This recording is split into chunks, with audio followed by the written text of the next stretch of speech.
धीरज खोता जा रहा है।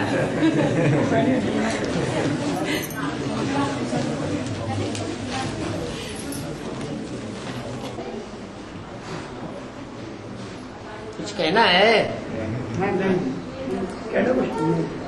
हाँ हाँ, क्या बोले? बाबा 66 में कौन सी विशेष आत्मा यज्ञ में आई? 66 में कौन सी विशेष आत्मा यज्ञ में आई?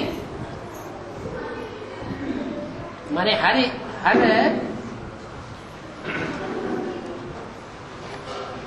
हर एक वर्ष में कौन सी विशेष आत्मा आई, ये निकालना जरूरी है।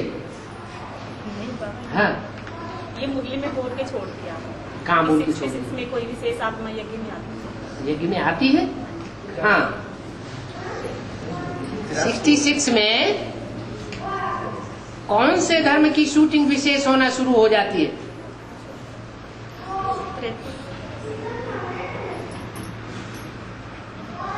65 में 65 तक कौन से धर्म की शूटिंग चल रही थी?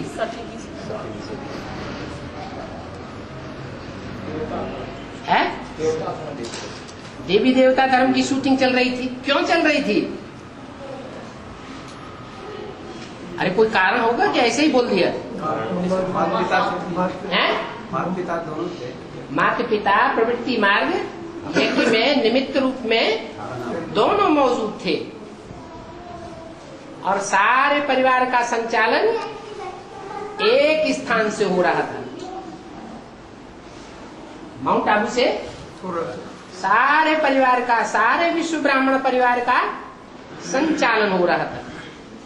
65 के बाद क्या हुआ? मम्मा ने शरीर छोड़ दिया। तो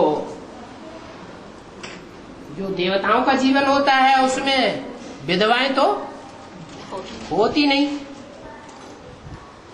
विदुर तो होते नहीं। और जब द्वैतवादी युग शुरू होता है तो विधवाएं भी होती हैं और विदुर भी होते हैं। तो 66 में ब्राह्मण परिवार के जो मुखिया थे उनका क्या हाल हुआ है? विदुर बने कि नहीं है? विदुर बने। अच्छा, विदुर बने इतना तक तो सीमित, विदुर बन जाए, विधवा बन जाए।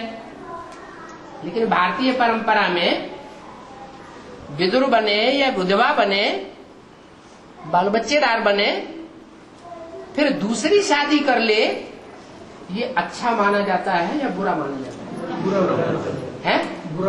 बुरा माना जाता है। तो ब्राह्मण परिवार के मुखियाओं में क्या हुआ? क्या हुआ? मम्मा तो गई, फिर मम्मा के स्थान पर कोई गद्दी पर दूसरा तो नहीं बैठ गया? कोई नहीं बैठा। बोलते कोई नहीं है, मारे डर के मरे जा रहे हैं। बैठ गया ना। और कौन बैठ गया वो भी मुरली में बता दिया। मुरली में बताया इन सभी सितारों में सबसे जास्ती खातिरी होती है कुमारिका की। और फिर ये भी बता दिया इस पतित दुनिया में जिनकी बहुत खातिरी होती है उनको बड़े से बड़ा भ्रष्टाचारी समझो। तो परिवार का जो कंट्रोलिंग है वो किसके हाथ में पहुंच गया? और जिसके हाथ में पहुंच गया वो व्यक्तित्व मम्मा बाबा की नजरों में विशेष तो था ही।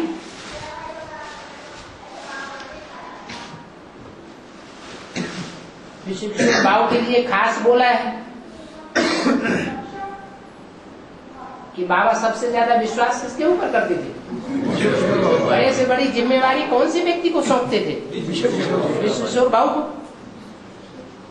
और कन्या माताओं में सबसे ज्यादा विश्वास किसके ऊपर किया? कुमारिका दादी के ऊपर किया। अभी भी जो अव्यक्त वाणियां चल रही हैं उन वाणियों से क्या साबित होता है? भले शरीर छूट गया तो भी ज्यादा से ज्यादा विश्वास किसके ऊपर है? उसी व्यक्तित्व के ऊपर है। और शूटिंग के हिसाब से ये जाहिर होता है। और वो अपने मुख से भी कहती थी, यहां भी मैं मम्मा बाबा के गद्दी नशीन हूं और वहां भी मम्मा बाबा की गद्दी नशीन बन के रहूंगी। यहां शूटिंग हो रही है तो वहां भी शूटिंग होगी।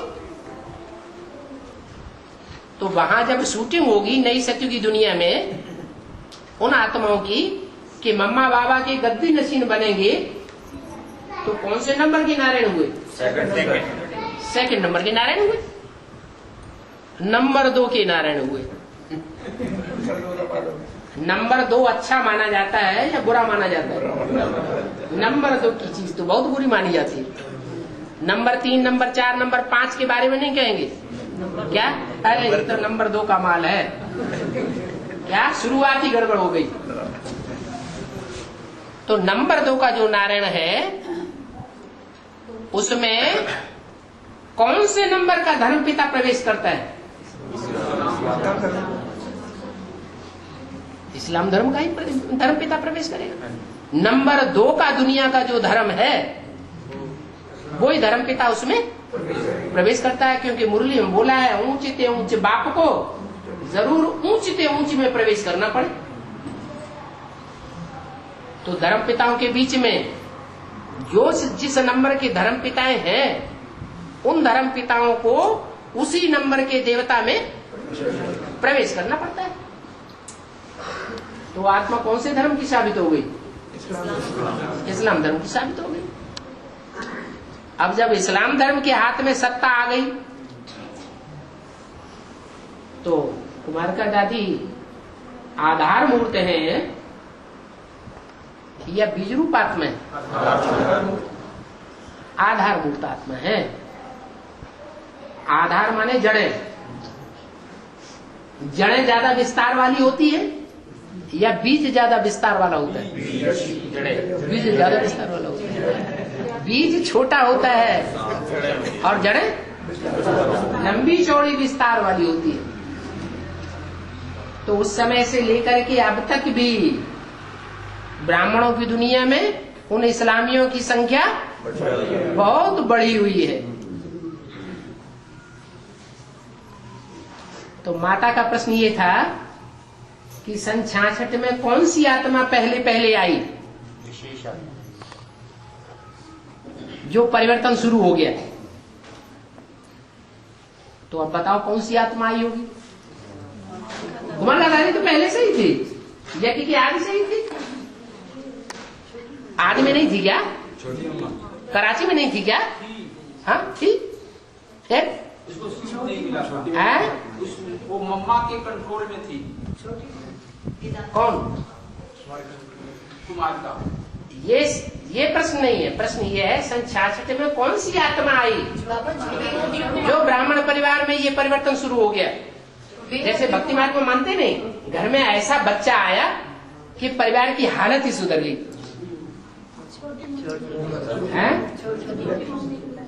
छोटी माँ आई इसलिए हालत बिगड़ गई। छोटी माँ के परिवार में आने से हालत बिगड़नी चाहिए या सुधरनी चाहिए? सुधरनी चाहिए। ये तो बात गलत हुई कि छोटी माँ ज्ञान यज्ञ में आई, बेसिक में आई तो हालत बिगड़ गई यज्ञ की।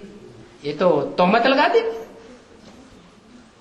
तो वो निमित्त हुई या कोई और आत्मा है? रमेश भाई। रमेश भाई कैसे? रमेश भाई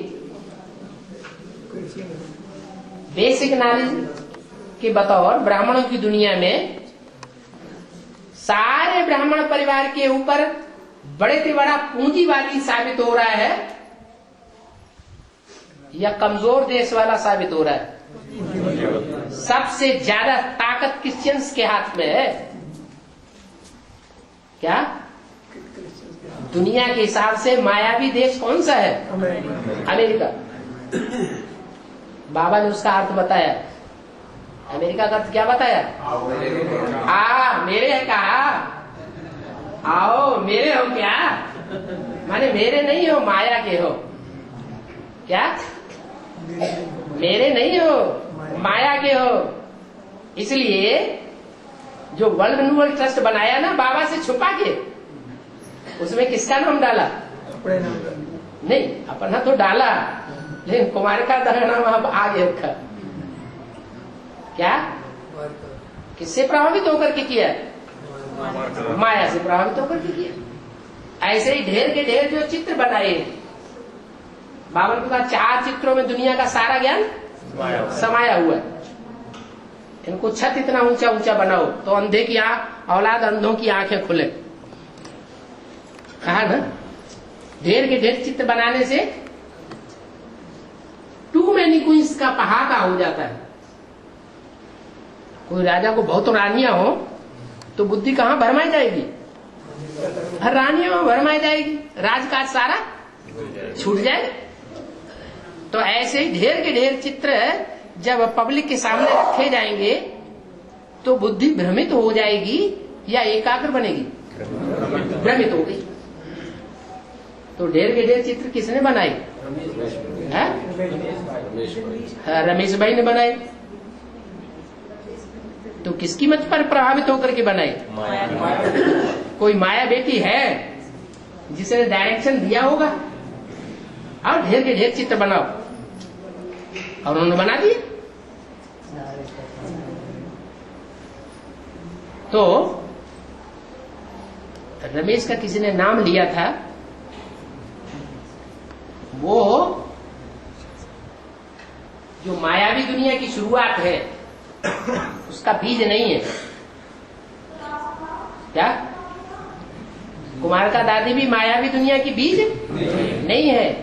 जड़ हो सकते हैं, विस्तार हो सकते हैं, बीज कौन है जो सन 66 में आया?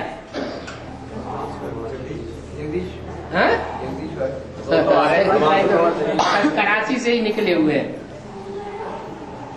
जब कराची से आए थे पाकिस्तान से, उस समय से ही जगदीश भाई निकले हुए। दिल्ली से निकला था। दिल्ली में तो कमला नगर सेंटर स्थापन हुआ, उसके मुखिया बनाए गए। सोनीपत से हैं? सोनीपत से जाते थे। ओखला से 11 किलोमीटर साइकिल चला करके वो जाता था। शुरू में जब ज्ञान समझना था, कमला नगर सेंटर जब स्थापन हुआ दिल्ली में, तो वहाँ कौन भाई मुख्य इंचार्ज बनाया गया? जगदीश भाई बनाया गया। वो कहाँ से बाहर से जाएंगे? वो तो पहले से ही है कि मैं सरेंडर थे। हाँ, है? तो प्योरिटी निकालता है उसका भाई का क्या नाम है? क्या निकालता है? प्योरिटी मैगजीन निकालता है। कलयुगी दुनिया में प्योरिटी जो सबसे ज्यादा अपवित्र होंगे वो सबसे ज्यादा एडवर्टाइजमेंट करेंगे प्योरिटी का। क्या? वो भाई की शुरुआत मालूम कौन से सेंटर से है?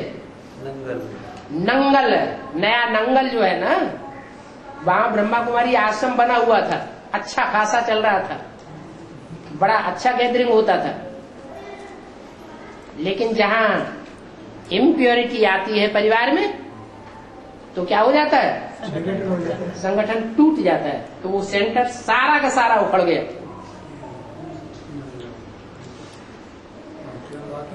कई वर्षों तक वहां कोई सेंटर नहीं जमा आत्म प्रकाश भाई आए है। आत्म प्रकाश भाई आए कहा? नहीं ब्रिजमोहन कोई सेंटर कई साल तक नहीं जमा पाए, इतनी ज्यादा बदनामी फैल गई। और जो निमित्त बना, जो व्यक्ति निमित्त बना, वो व्यक्ति पैसे वाला था। उसने ऑफर दे दिया, हम लाखों रुपया देंगे, दिल्ली में कोई बड़ा मकान खरीद लिया जाए, लेकिन शर्त यह है कि उस बड़े मकान का मुखिया जगदीश भाई को न बनाया जाए, मेरे को बनाया जाए। तो वो आदमी बैठा हुआ है, उस बिल्डिंग का नाम क्या है? पांडव भवन। तो जितने भी धर्म संप्रदाय हैं, दुनिया के ग्रुप हैं, धर्म के आधार पर जो अधर्मी बन चुके हैं, उनमें सबसे नीचे गिरा हुआ कौन सा है?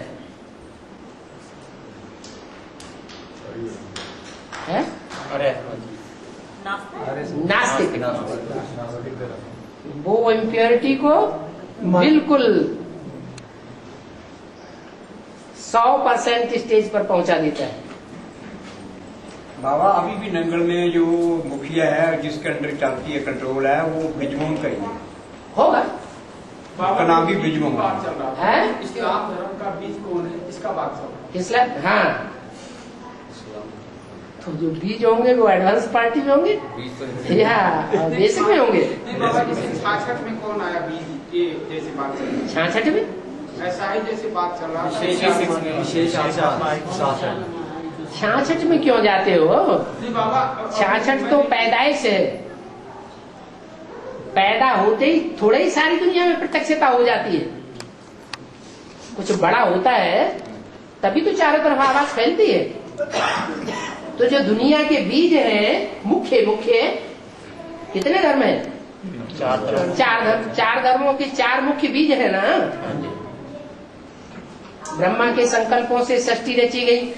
संकल्पी सृष्टि से 4 ब्राह्मण वत्स पैदा हुए, सनत, सनातन, सनत कुमार। रामायण में उनके नाम रख दिए, राम, लक्ष्मण, भरत, शत्रुघ्न। तो उनमें कोई है जो सन 66 में मम्मा की गोद में पहुंच गया था। क्या? बेसिक ज्ञान में आ चुका था।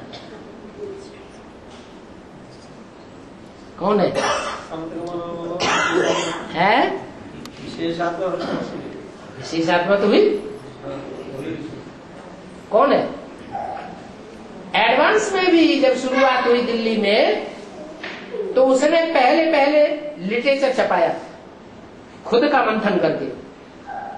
जो भी एडवांस ज्ञान लिया, उस एडवांस ज्ञान के आधार पर, 7 दिन के कोर्स के आधार पर बुद्धि में वो फोर्स आया कि एक ही रात के अंदर 9 पेज का प्रबंध लिख दिया और एक दिन में छपा करके और सब सेंटरों में भेज दिया। वो पहला लिटरेचर है एडवांस पार्टी का। नाम क्या? शिव का डमरू डम डम बोले, अगम निगम के भेद बोले।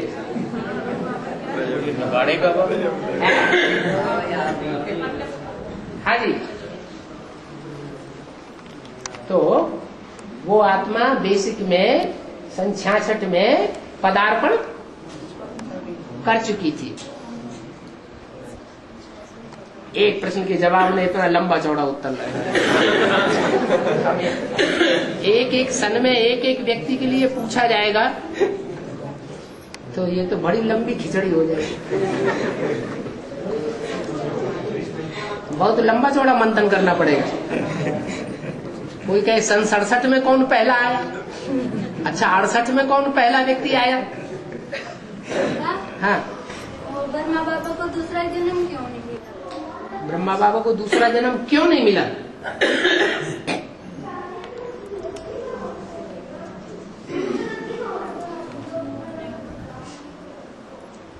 जो भी शिव बाप ने ज्ञान सुनाया ब्रह्मा के तन के द्वारा, उस ज्ञान के ऊपर सबसे ज्यादा पक्का निश्चय किसको बैठा होगा? है? बेसिक ज्ञान के ऊपर मम्मा को। मम्मा को है? मम्मा को पक्का निश्चय बैठा होगा या ब्रह्मा बाबा को पक्का निश्चय बैठा होगा? है? दोनों को पक्का निश्चय किसको बैठा होगा? ब्रह्मा बाबा। जो भी ब्राह्मण परिवार में हैं, फॉलो करने वाले,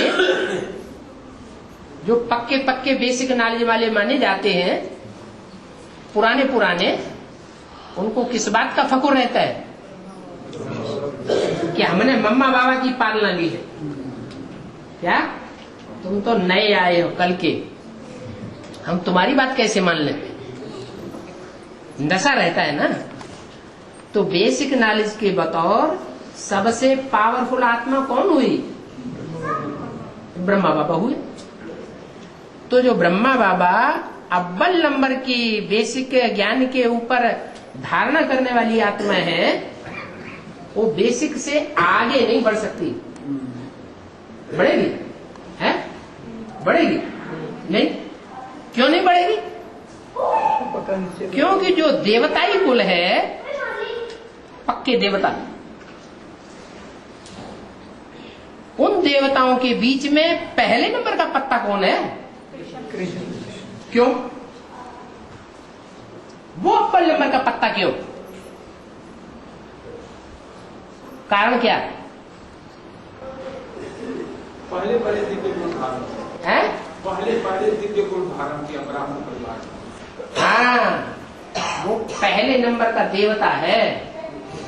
क्या? और जो देवताएं होते हैं उनकी पहचान ये होती है कि देवताएं बुद्धू होते हैं। क्या? पहले नंबर का बुद्धू कौन हुआ? बेसिक नॉलेज लेने वालों में पहले नंबर का बुद्धू, बेबी बुद्धि कौन हुआ? कृष्ण बच्चा। तो सतयुग में देवता बनेगा या अव्वल नंबर का ब्राह्मण बनेगा? देवता बनेगा। ब्राह्मण कुल ऊंचा या देवता कुल ऊंचा? ब्राह्मण कुल ऊंचा। तो वो उनको तो देवता ही बनना था।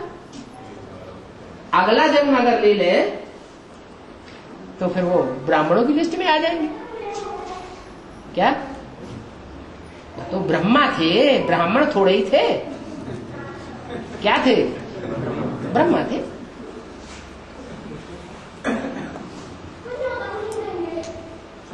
बाबा एक सेकंड में चढ़ती कला है, जब चढ़ती कला हो जाती है एक सेकंड में, तो इतने लंबे पुरुषार्थ की जरूरत है? छोड़ दो। जब 18 सन आ जाए तब पुरुषार्थ करना शुरू कर दे। है? क्योंकि वो आखिरी जो सेकंड है उसमें अंत मते सो गते होनी है। और वो अंत मते का आधार क्या होगा? लंबे समय की जो प्रैक्टिस है, लंबे समय का जो पुरुषार्थ है, जैसा पुरुषार्थ किया होगा वैसी मति वहां अंतिम सेकंड में बन जाएगी। फिर एक सेकंड तो नहीं बोलना चाहिए है? एक सेकंड नहीं बोलना चाहिए। वो एक ही सेकंड का महत्व है। अंत मते सोगते। उस एक सेकंड में जो मति होगी, जिस स्टेज की मति माने बुद्धि होगी, वैसी ही प्राप्ति होगी। इसलिए एक सेकंड का बहुत महत्व है।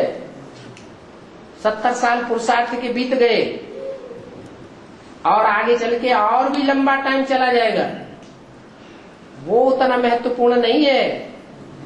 लेकिन जो अंतिम समय का जबकि हमारा रिजल्ट आउट होना होगा, उसका बहुत महत्व है। जैसे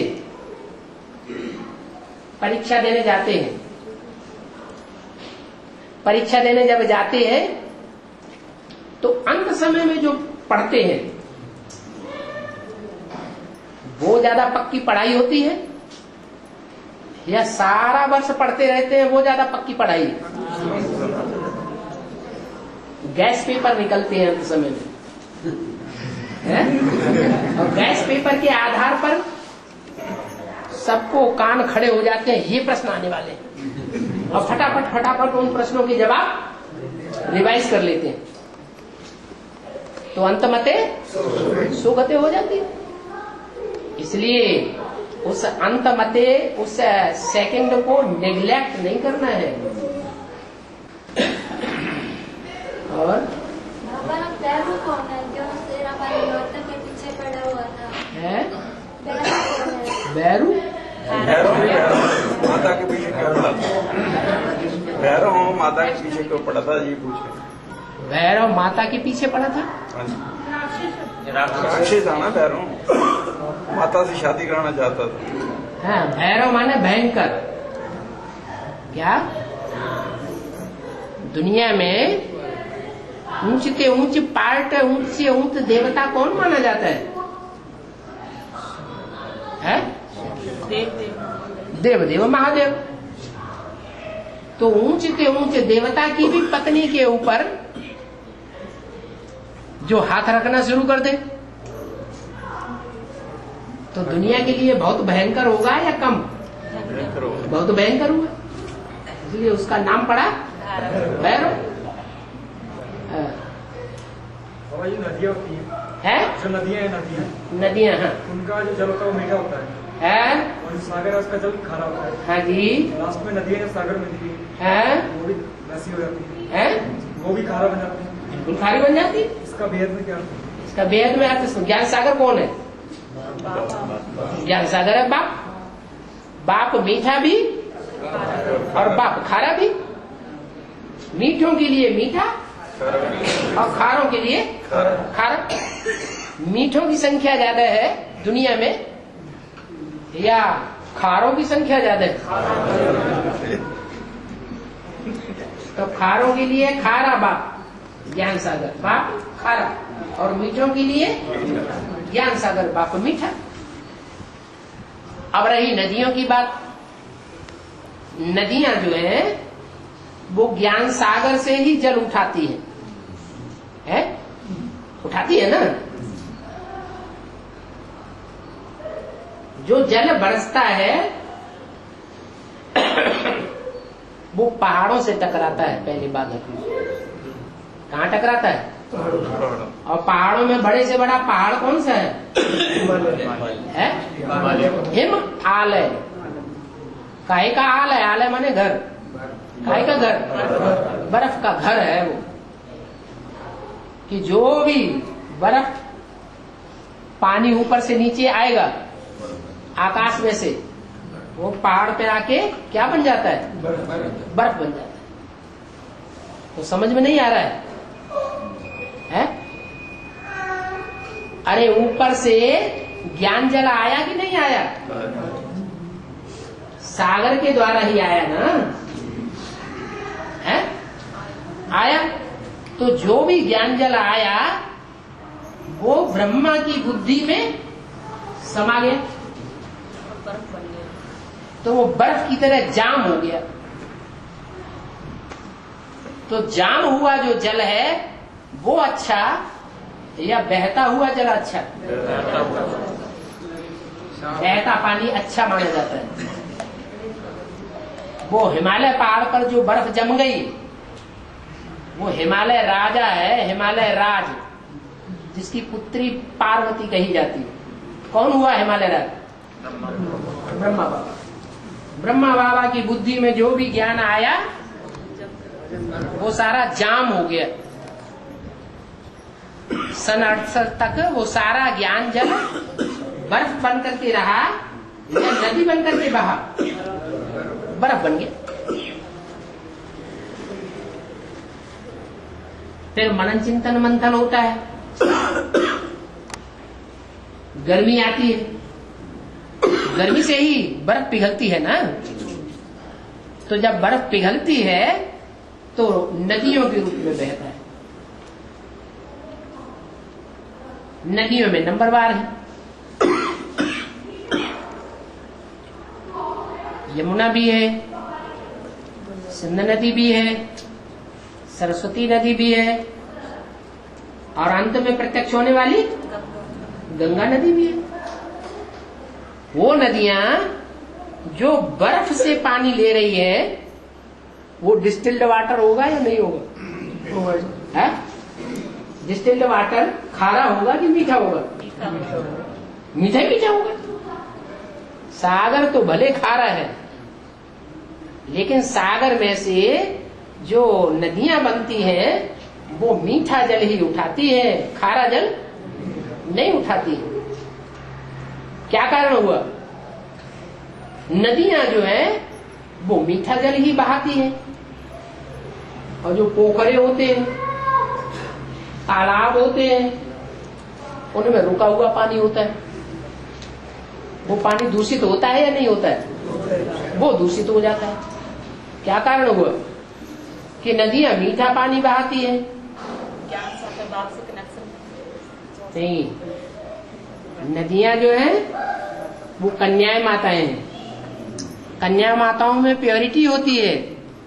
जो पवित्र बुद्धि होती है वो ज्ञान को पवित्र रूप में उठाती है। क्या? ज्ञान के एक एक पॉइंट को पवित्र रूप से उसका वाइब्रेशन पकड़ेगी। और जितनी ही अपवित्र बुद्धि होगी, विभिचारी बुद्धि होगी, उतना ही ज्ञान को क्या करेगी? है?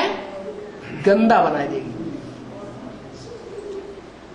तो वो पोखरों का जब पानी होता है,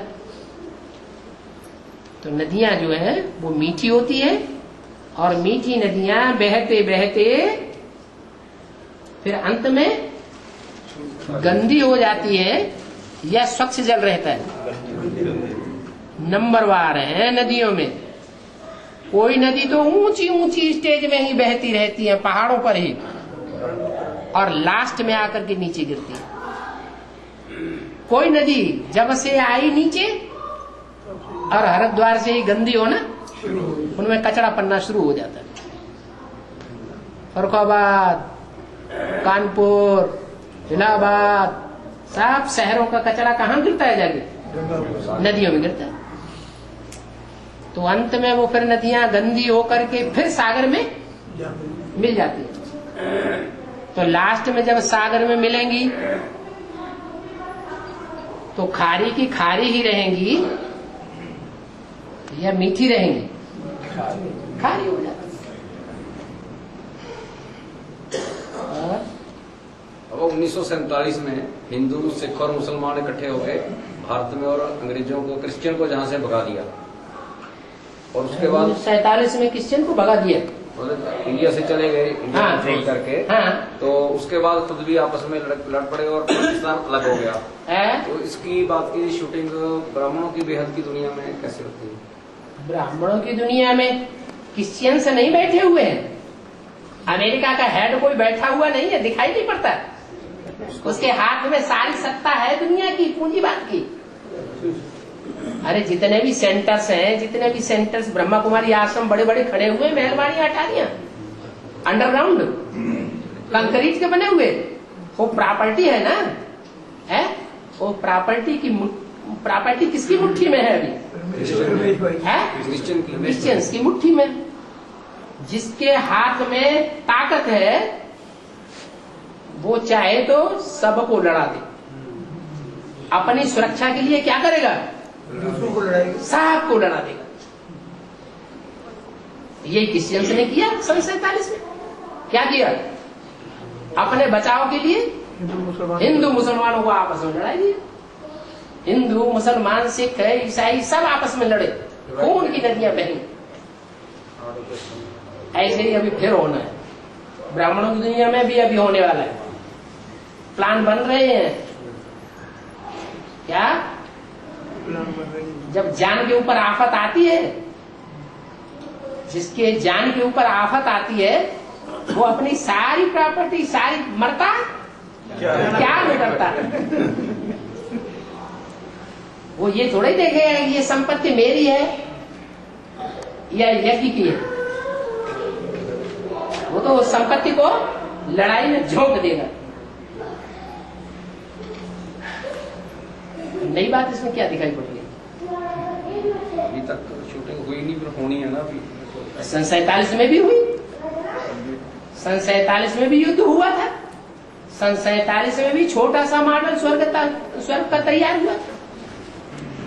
वो छोटा मॉडल था, अभी बड़ा संगठन तैयार हो जाएगा। आपस में लड़ेंगे जरूर। और लड़ाने वाले कौन है? यही क्रिश्चियन।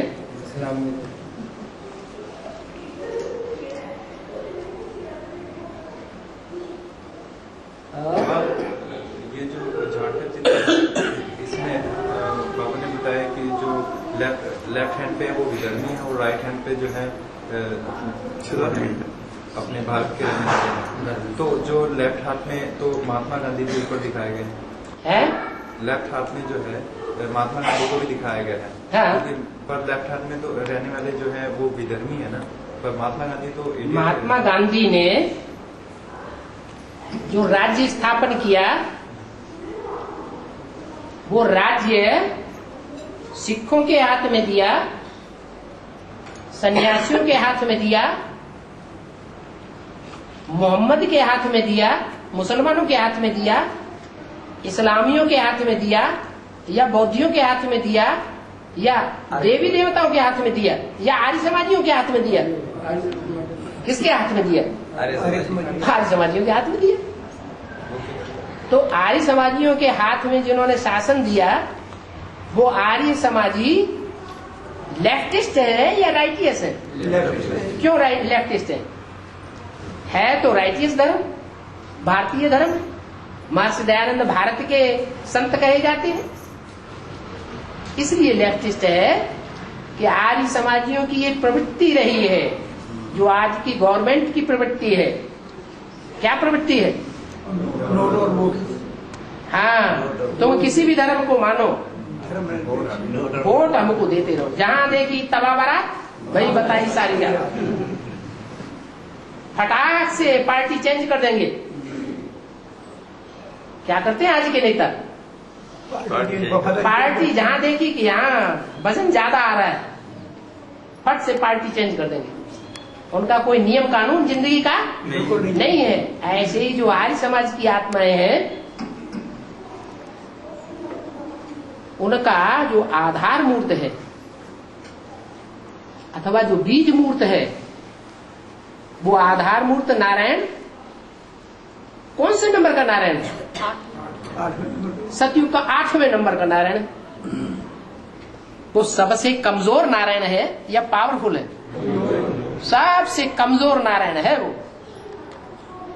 जो कमजोर होता है, जितना ज्यादा कमजोर होता जाएगा उतना कर्जा उठाता जाएगा, दुनिया को दिखाएगा हम बड़े धनवान, हमारे कंट्रोल में रहो, खूब खर्च करेगा, खूब वैभव आलीशान दिखाएगा।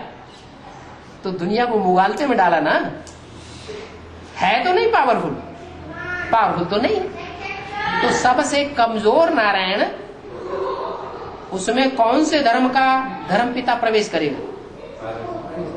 आर्य समाज का जो मुखिया है वो प्रवेश करता है। तो सबसे कमजोर धर्म साबित होता है, और वो सबसे कमजोर धर्म इसलिए है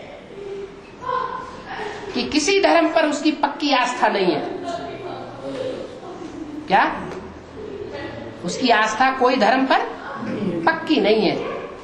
द्वापर उसे इस्लाम धर्म आता है, जोर देखते हैं इस्लाम धर्म का बहुत है, तो इस्लाम धर्म में चले जाते हैं। देखा कि भारत में बौद्ध धर्म का जोर बहुत है, तो बौद्धियों में कन्वर्ट हो जाते हैं। देखा कि क्रिश्चियंस का जोर बहुत है, तो क्रिश्चियंस में चले जाते हैं। माने किसी धर्म पर उनकी आस्था स्थिर नहीं रहती, धर्म के पक्के नहीं है। तो ऐसी आत्माओं के हाथ में उन्होंने क्या किया? राज सत्ता दे दी गांधी जी ने। अरे किसके हाथ में आई राज सत्ता बताओ? अभी जब से स्वतंत्रता मिली है तब से राज सत्ता कौन से धर्म वालों के हाथ में? कांग्रेसियों के हाथ में, आर्य समाजियों के हाथ में। उनका कोई धर्म नहीं है।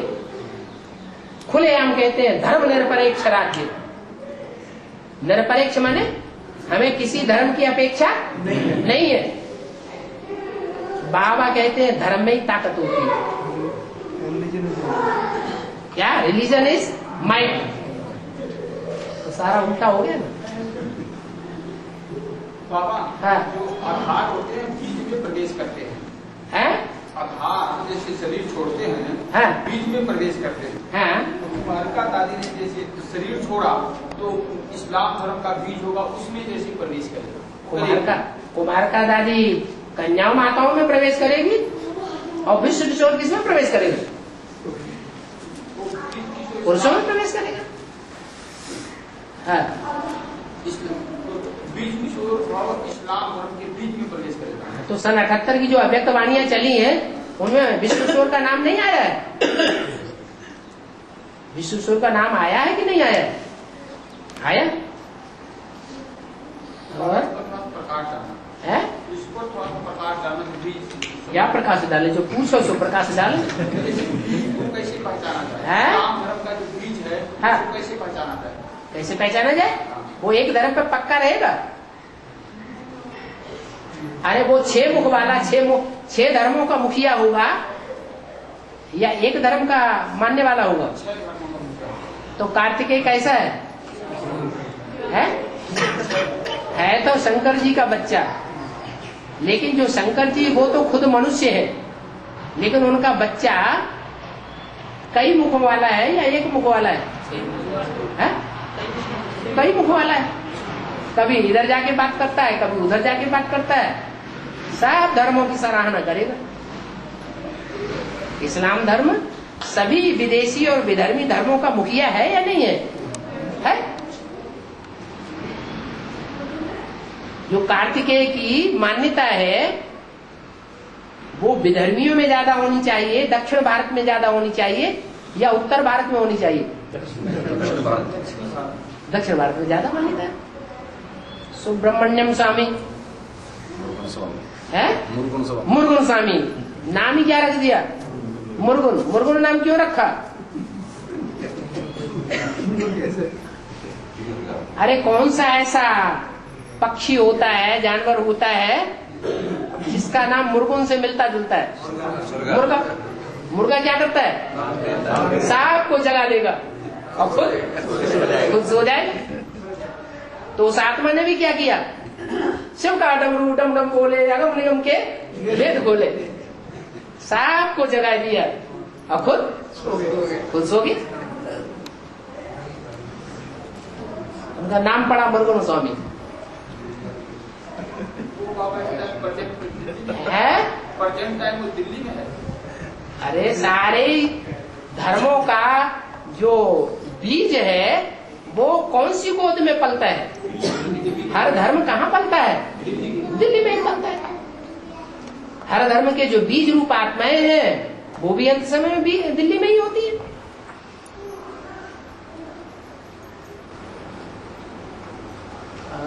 और इस सभी धर्मों में हाँ सभी धर्मों में परमात्मा की याद करते हैं, धार्मिक स्थल बनाए गए हैं। सभी धर्म में परमात्मा की याद में भक्ति मार्ग में धार्मिक स्थल बनाए गए हैं, मंदिर, मस्जिद, गुरुद्वारा। और सिख धर्म में जो गुरुद्वारे बनाए गए हैं उसमें एक जो गुरुद्वारा है उसका नाम मंदिर के तहत दिया, स्वर्ण मंदिर बोला जाता है। स्वर्ण मंदिर बोला जाता है उसे। हाँ, उसको गुरुद्वारा नहीं बोला जाता। हाँ, वो बेहद में क्या उसकी मूर्ति भी नहीं है उसके। स्वर्ण माने सोना, सोना माने सच्चा, झूठा नहीं। क्या? सच्चा। और किसी मंदिर का नाम स्वर्ण मंदिर नहीं है। एक ही मंदिर का नाम है क्या? स्वर्ण मंदिर। और उसमें जो तालाब है उसका नाम क्या है?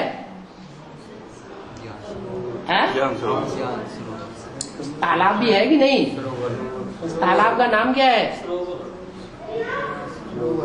सरोवर नाम है ना। वो सरोवर कौन से शहर में?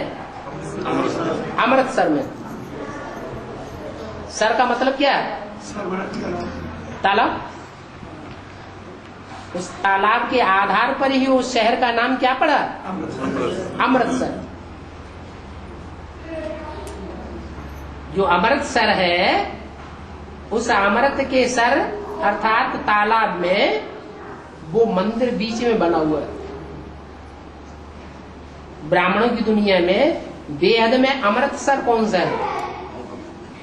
अमृत का तालाब कौन सा है? कौन है? है? माउंट आबू अमृत का तालाब है। तो अमृत का तालाब दिखाई पड़ता है? मान सरोवर, जिसे बाबा ने कहा ज्ञान मान सरोवर, पवित्र तालाब है।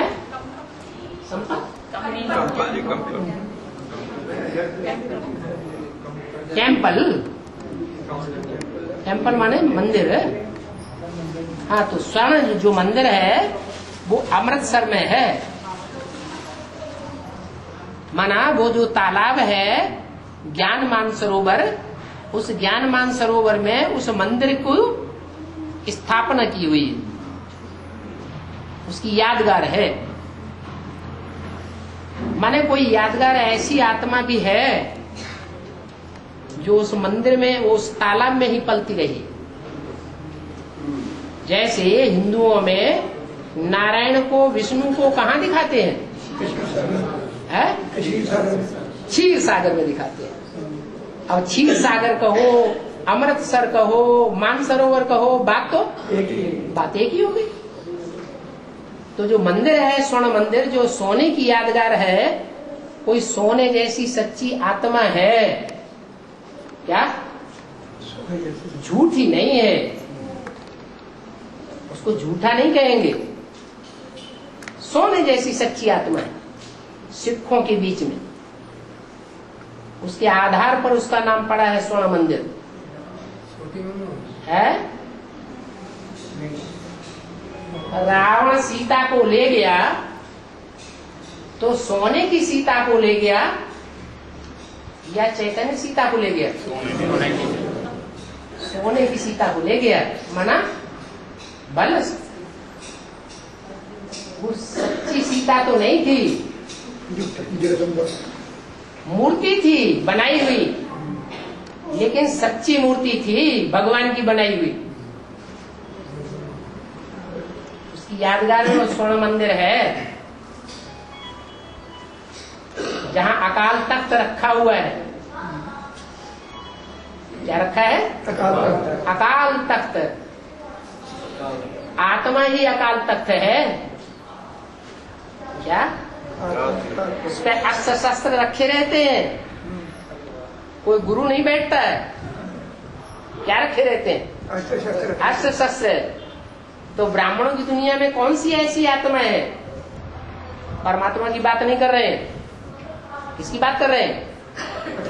आत्मा की बात कर रहे हैं। ऐसी कौन सी आत्मा है जो ज्ञान के अस्त्र शस्त्र धारण करने वाली है, बहुत तीखी है? जगदम्बा।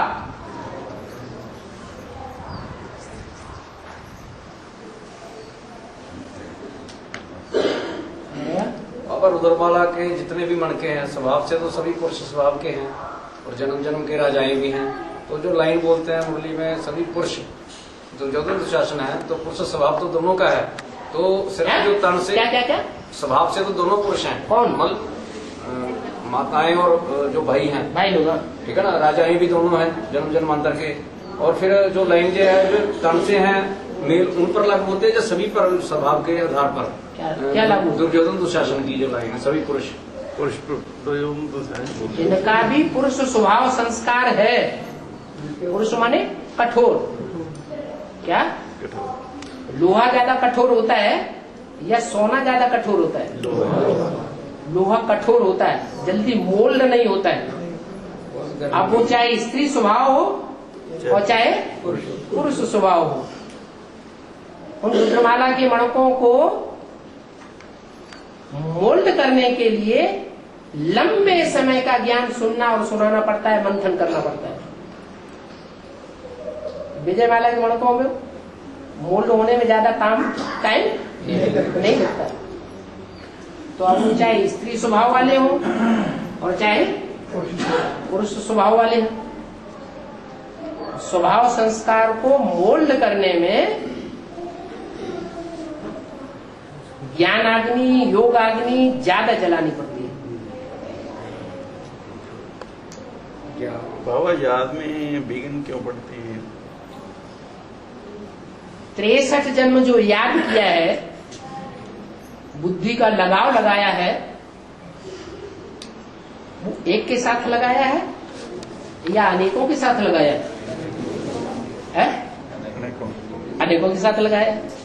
खुद ही लगाने गए थे या वो खुद तुम्हारे पास आए? हैं? हैं?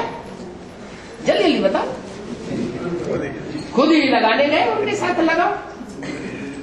हम गए और हमने लगाव लगाया। तो जिनके जिनके साथ हमने लगाव लगाया, अनेकों के साथ 63 जन्मों में, वो अपना हिसाब किताब लेने नहीं आएंगे। हैं? कोई कन्या है और कन्या ने अनेकों के साथ लगाव झुकाव लगा लिया, तो जिनके वो चंगुल में आ गई, बंध गई, तो वो छोड़ देंगे? हैं? छोड़ेंगे? नहीं छोड़ेंगे। अच्छा, उस जन्म में छोड़ भी दिया तो अगले जन्म में फिर पकड़ेंगे। तो ये तो लास्ट जन्म है, इसके बाद तो फिर कोई पकड़ने वाला होगा ही नहीं। तो ये तो आएंगे। तो बचाव का कर है? बचाव का कर। अरे लगाव लगाया था तब क्या किया था? तब अपने आप लगाया था, अब अपने आप छोड़ो भैया, जाओ, नमस्कार।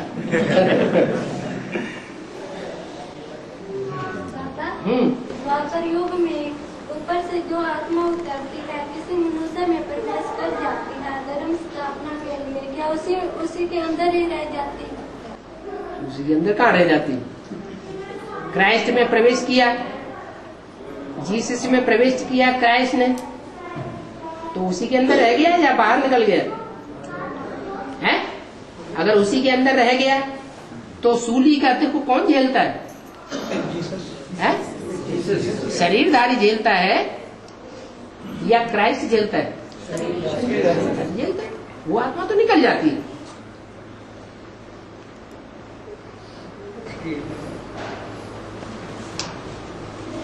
बाबा, शिवरात्रि एक साल में 2 बार हम क्यों मनाते हैं?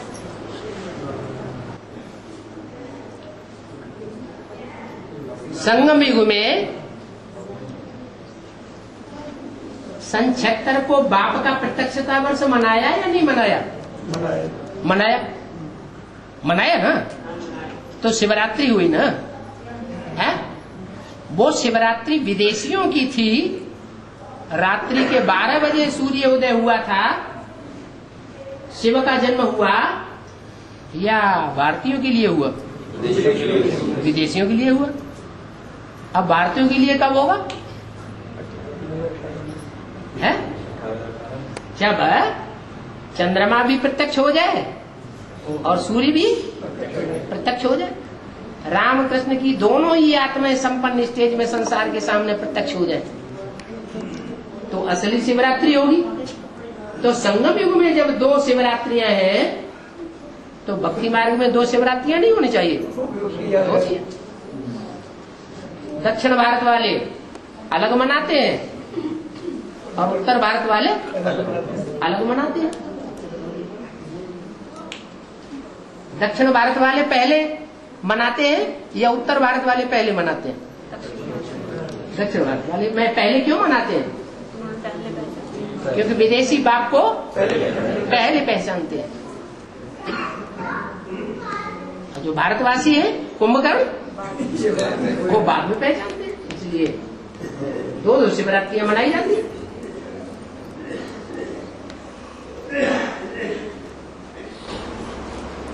बाबा, कुमारियों को आश्रम से बाहर क्यों नहीं जाने देते? आश्रम से बाहर क्यों नहीं जाने देते? कुमारियों को आश्रम के अंदर क्यों आने देते हैं? कुमारियों के लिए खास आश्रम खोलने की जरूरत क्या है?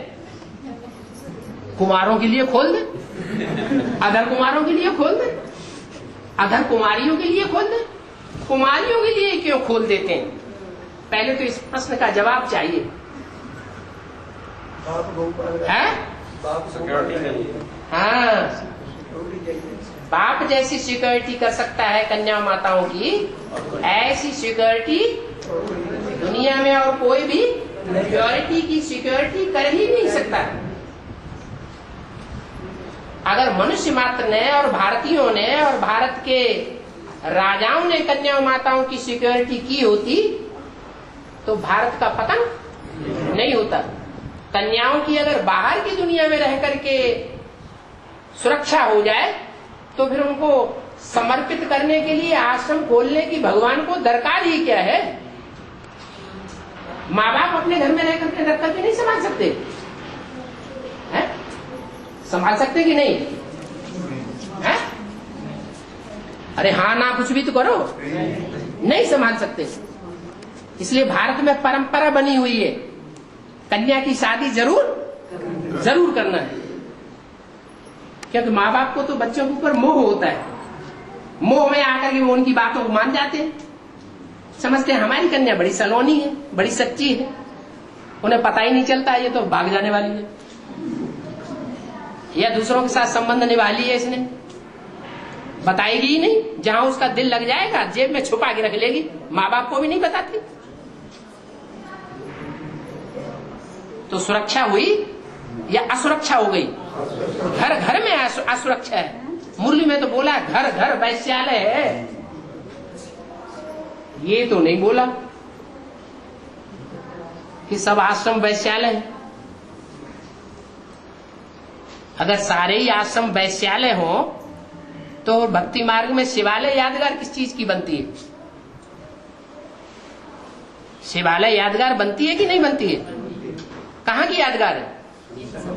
इसी संगम युग में जरूर भगवान बाप ने आकर के शिवालय बनाया है। तो बाहर जाने देना ठीक है कि नहीं जाने देना ठीक है? अरे उसको बोलने वो बेचारी सरेंडर नहीं हो रही है, इसलिए है ताली हवा में समुद्र के किनारे जैसे झील के किनारे। हाँ, उसको यही डर है हम सरेंडर हो जाएंगे तो हमको घर नहीं जाने दिया जाएगा।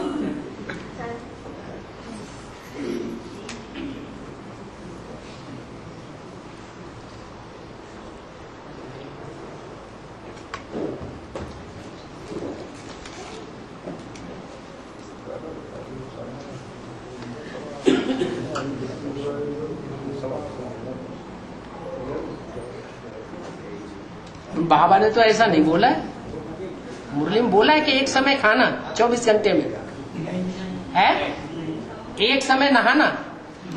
बाबा ने तो मुरली में और कहा है कि जो बड़े बड़े आदमी होते हैं वो 2 बार स्नान करते हैं, सुबह भी स्नान करते हैं और शाम को भी स्नान करते हैं। माने ज्ञान स्नान सुबह भी करना चाहिए और शाम भी करना चाहिए।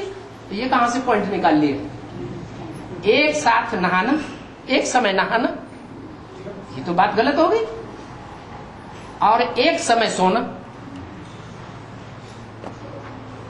ऐसे कहीं भूला है? नहीं। मान लो कोई इमरजेंसी आ गई और रात में सेवा करनी पड़ी तो दिन में सोना नहीं है, सोना है।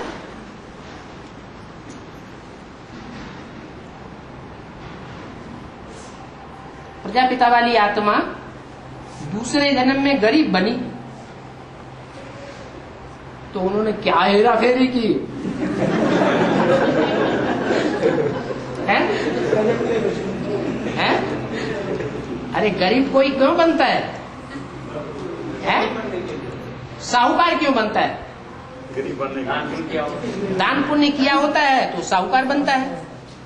वहां तो दान पुण्य गरीबों को करते हैं तो एक जन्म के साहूकार बन जाते हैं। और यहाँ जो दान पुण्य तो करे और दान पुण्य करने के बाद फिर वापस ले ले, ज्ञान यज्ञ को छोड़ के चला जाए तो साहूकार बनेगा या गरीब बनेगा? गरीब बनेगा। और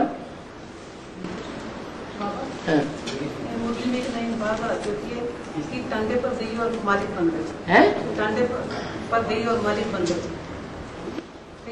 टांडा लेके आए थे, आग लेके आए थे, फिर मालिक बन गए। टांडा लेके आया और बाबूर्ची बन के बैठ गया। क्या? टांडा लेने गया माने आग लेने गया और वहीं बाबूर्ची बन के बैठ गया।